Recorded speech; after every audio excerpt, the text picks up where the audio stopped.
Thank you, Sid, and good afternoon, brethren. Magandang hapon po sa inyong lahat.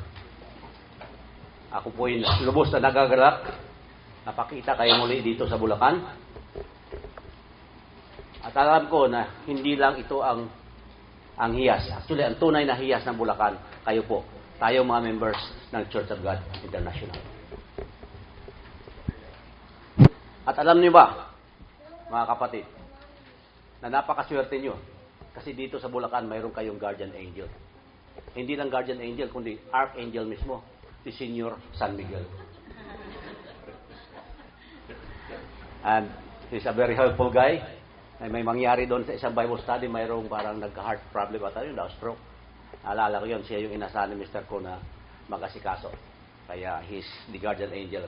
At karangalan ko rin po na maging classmate sila together with Mr. Ray Dionisio during our leadership training under the tutelage of Mr. Winston Ko. So, isa pong malaking karangalan para sa akin, mga kapatid, na magkaroon ng oportunidad na magsalita sa harapan nyo ngayon.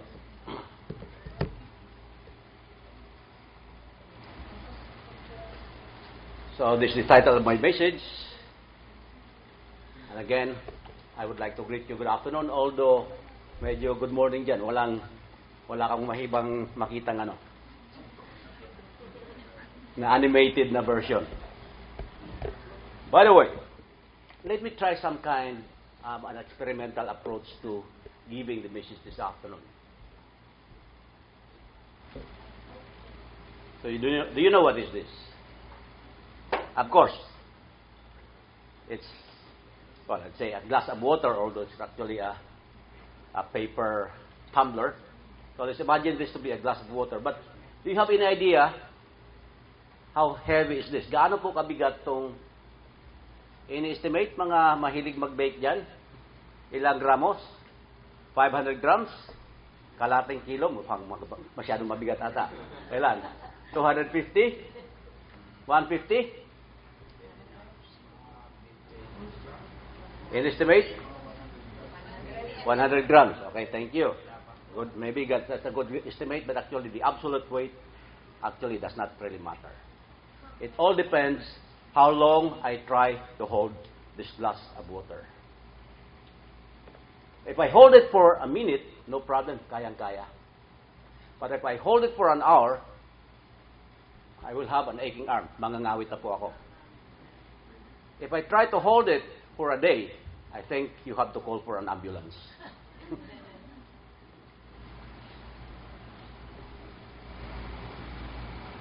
So, as we can say, the absolute weight does not really matter. And take note that in this case, it's the same weight. But the longer I hold it, the heavier it becomes. Brethren, that's the way it is with our trials and problems. If we carry the burdens of our problems all the time, as the burden becomes increasingly heavy, we won't be able to carry on. As with a glass of water, you have to put it down for a while and rest before you hold it again. Pahinga muna. So when we are refreshed, we can carry on with the burden. Relative thereto, it is my purpose this afternoon to show you how to deal with our trials and problems and manage stress based on biblical principles. We can hardly deny that almost each and every one of us here has our respective trials and problems. Rich or poor, young or old, single or married, male or female, we all have problems. Trials are an integral part of a Christian life. No one is immune to them, or no one is above them. Our children who are still studying may have problems with their terror professors, just like what we consider. Sino may mga nag-aaral pa dyan? I think nandyan. I think you can relate. Sa UP may mga terror professors pa rin doon. Or they may be burdened with seemingly endless assignments. Walang katapusan, tambak na tambak yan. Or they may be cramming for the next exam. Some of our single ladies may have trouble finding their knight in shining armor. Or their prince charming. Lalo na kukunti lang ang mga lalaki sa church. How unfortunate. Conversely, our young gentlemen may have also trouble looking for their dream girl. Or they may have found one, kaya lang maraming mabibigat na karibal. Pero mabuti na lang yung kaibigan namin mukhang nakahanap na. On the serious side, some of us may be suffering from the loss of a loved one. When I delivered this in Pixan, Nico has just lost his father. Many among us may have financial problems. Those engaged in business may have suffered some financial losses and business setbacks. Some may have lost a job or have problem looking for a decent job. A few among us may have suffered a sudden twist of fate and become victims of cruel and unexpected circumstances. Actually, kami ni Mr. Dionisio, that's what brought us here to CGI because of this cruel and unexpected circumstances. 1 Peter 4 verse 12 says, Beloved, don't think it strange concerning the fiery trial which is to try you, as though some strange thing happened to you. Ito actually nangyari sa amin. Akala namin parang bigla kami tinamaan ng kidlat eh. All of a sudden, we were doing fine in our former association, another Church of God group. Tapos bigla nagkagulo-gulo kami. Others may be suffering from ill health. At saka marami sa atin, nakikita ko sa messenger, punong-puno ng mga message, puro ng prayer na may sakit. Or have family members who are very sick. Some may even have seemingly incurable and worsening illness. Marami may cancer and other worst kind of illness. We all have problems in varying degrees of intensity. Iba-ibang degree. Some may appear trivial, others are grievous burden too heavy for us to carry. However, for some people, trials can mark the end of their spiritual progress, unfortunately.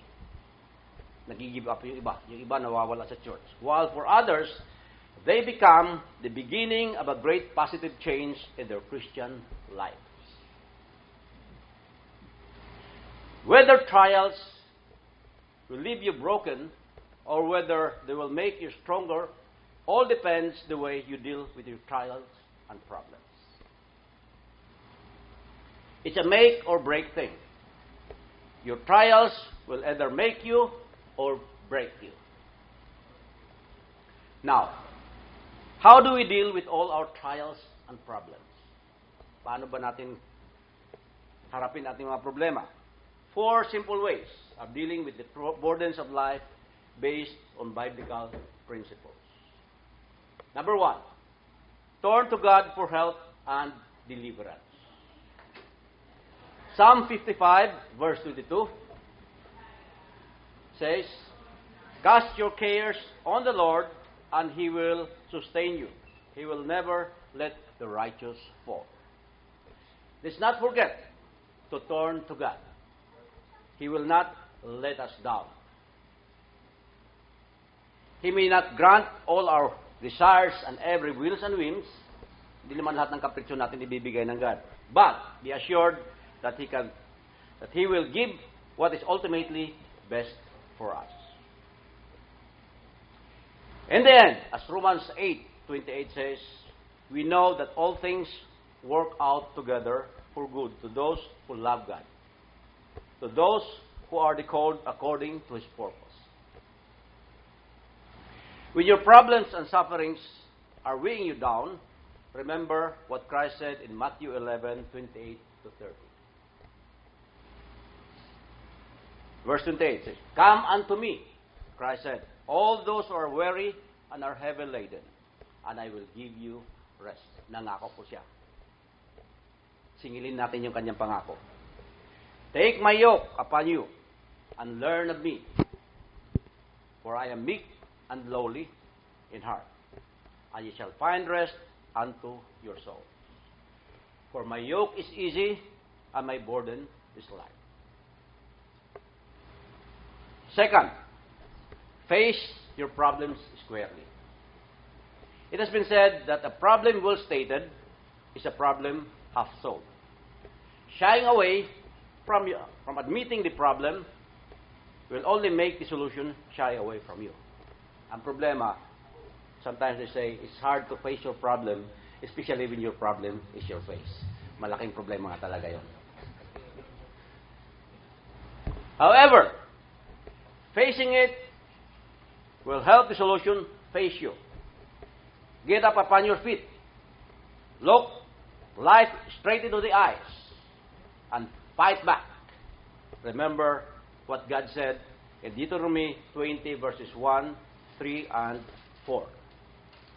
Puntahan po natin. It says, verse 1, when you go out to battle against your enemies and think of your problems as the enemy and see horses and chariots and people more numerous than you, do not be afraid of them. The Lord your God is with you. And verse 3 says, when you are in the verge of battle with your enemies, do not let your heart faint. Do not be afraid. And do not tremble and be terrified because of them. And verse 4 says, for the Lord your God is he who goes with you to fight for you against your enemies to save you. Learn to trust God. He promised to fight our battles. Don't let your problems look bigger than they actually are. Yan ang problema kasi. Kung mayroon tayo ditong whiteboard, kung mayroon tayo ditong isang tuldok, sipin natin itong tuldok, no? Ang nakikita natin, itong itim. Kita nyo, di ba? Itong maliit na hairpin. Parang ganon. Ito lang pinufokusan natin. Kung ito yung problem, dito tayo na-focus, nakalimutan natin yung maaliwalas na maputing surroundings na mas malaki pa. So, you have to look at the brighter side of life rather than focus on your problem. So, start contemplating on the solution, not the problem. In the end, remember, if the problem cannot be solved, manage it. Tulad ng mga utang, hindi mo kagad mabayaran. I-manage mo yan. Bayaran ng installment. That should work at helping you figure out how to deal with the problems for the meantime. Number 3, share the load by getting all the help you can. Galatians chapter 6 verse 2 says, bear ye one another's burden. Or in another version, carry each other's burden. So magtulungan po tayo lahat. Just as when carrying a heavy burden, it becomes lighter when somebody or someone shares the load with you. Diba? Pagtulong-tulong, gumagaan yung isang bagay na binubuhat natin. Unload your burden with someone you can trust. Counsel with the minister. Ask advice from a friend who underwent a similar problem and yet successfully overcame it. So magpatulong ka doon. He had been there. And last, number 4, keep in mind that trials have a purpose. In my random reading of the Monday, October 18, 2018 issue of the Philippine Star, Cito Beltran, on his column on page 16 said, you know Cito Beltran, a columnist, I think anak din ata to ni Louis Beltran. Yep. So this column, this was, take note, October 18, 2010. So almost 9 years, 8+ years ago. They're still relevant today. Recently, he said, I went through a problem that any taxpayer would have dubbed an injustice. A measure of the state of corruption in government or pure and simple red tape at the expense of ordinary people. So galit siya doon. Then as he said, after reflecting on my options and how I should view the annoying inconvenience before me, he said, and I'm highlighting it, I sensed that this problem had to happen to me because I was the right person at the right time to bring focus on the problem. Kaya in-expose niya sa column niya yung problema sa corruption in the tax system. Cito Beltran concluded, the lesson is that things don't randomly happen to us. We either caused it, kagagawa natin, or it was designed to come our way because we can make a difference. Well, kung balikan namin yung mga pangyayari namin sa previous naming association, nang maalis doon si Ray, di namin akalain na maging bridge pala yun na kami mapupunta rin dito sa GBI. So, ngayon namin, looking back, so we see na may ibang meaning pala yun na God has prepared for us. So, that's exactly what he did, referring to Cito Beltran. He exposed the corruption in our tax system as a result. And as you know, it has been said that it is the fire of suffering that brings forth the gold of godliness. So normally, things will get worse first before it gets better. But remember, there's a light at the end of the tunnel. Remember that gold is purified only through fire, and diamond is produced under extreme pressure. We are like jewels, shaped with the hammer and chisel of adversity. Our Christian life isn't meant to be easy. When everything is coming your way, beware. You're probably in the wrong lane. Remember, pag nagka-counterflow kayo, lahat ay papunta sa'yo. Delikado pala yan. Ganon din, akala mo everything was going fine. And that's exactly what happened to us. Tumulong lang kami sa Yolanda. Pagkatapos ng tumulong kami, kung ano-ano ng problema lumabas. Our trials are intended to help us develop character. Actually, that's why we are here. The Christian life is supposed to be difficult. It's what enables us to grow. It's like when you exercise, kung walang bigat, walang hirap, hindi ka magde-develop ng muscles. God uses problems to draw us closer to Him. It is during suffering that we learn to pray our most authentic, heartfelt, honest prayers to God. Problems force us to look God's way, or to look to God and depend on Him instead of ourselves. So pag hirap na tayo, wala tayong magawa, we are forced to go back to God. Your most profound and intimate experiences of worship will likely be in your darkest days. Now, to conclude and to recap, let's remember the 4 simple ways to deal with our trials and problems. Number 1, turn to God for help and deliverance. Face your problem squarely. 3, share the load by getting all the help you can. And keep in mind that trials have a purpose. Brethren, that's the way to deal with our trials and problems. Just remember that all our pains and suffering, trials and problems are temporary, but God is eternal.